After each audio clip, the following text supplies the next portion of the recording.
Nah, sekarang aku mau cerita tentang efek rumah kaca nih. Kamu pernah dengar nggak efek rumah kaca? Oke, rumah kaca itu sebenarnya apa sih? Nih, sebelum kita mengenal efek rumah kaca, sebelumnya kita udah punya nih rumah kaca.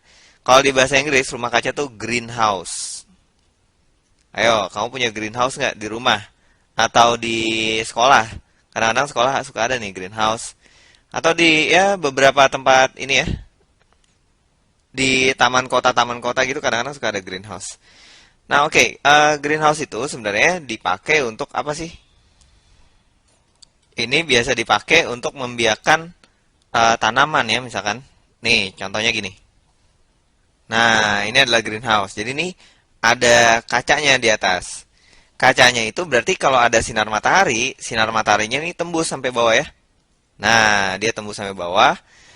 Kemudian, nah kamu masih ingat nggak waktu kita belajar tentang konveksi? Konveksi ya.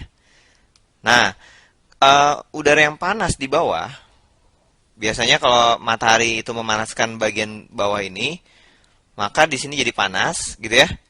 Kemudian atasnya jadi dingin ya. Nah, oke. Kemudian yang panas ini akan ke atas, yang dingin ini akan ke bawah.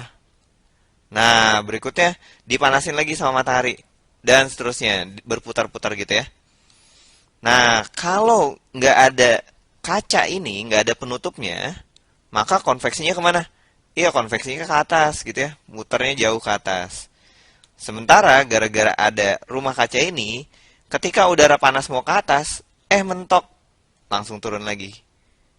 Ya, jadi cuma segini doang perputarannya. Nah, akibatnya apa? Akibatnya di sini jadi hangat. Nggak panas-panas banget sih, tapi hangat. Gitu ya. Artinya temperatur di sini udah meningkat dibanding temperatur di luar. Nah, apa untungnya buat tanaman? Oh, jelas. Tanaman ini butuh banyak cahaya ya, supaya dia apa?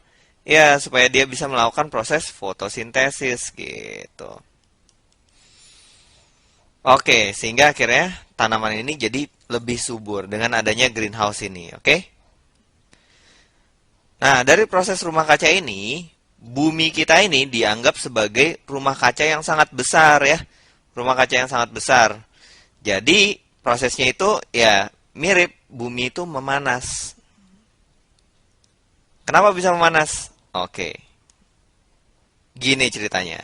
Agak beda sih sebenarnya dengan rumah kaca yang beneran ya. Ya, konsep pemanasannya gini. Ini ada atmosfer ya. Atmosfer, ini adalah bumi. Oke, ketika matahari menyinari bumi, ya. Nah, sebagian cahaya itu diteruskan. Nih ada yang diteruskan, ada yang dipantulin ya. Oke, sebagian besar diteruskan. Kemudian ada yang memantul nih. Memantul keluar. Oke, jadi prosesnya gitu. Set, set gitu ya.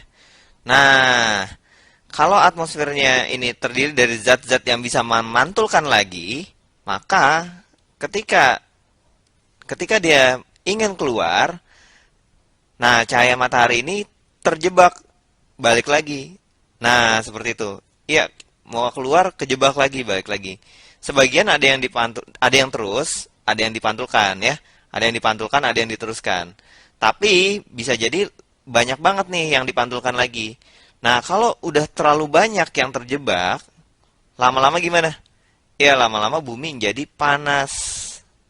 Nah, itulah yang disebut dengan global warming,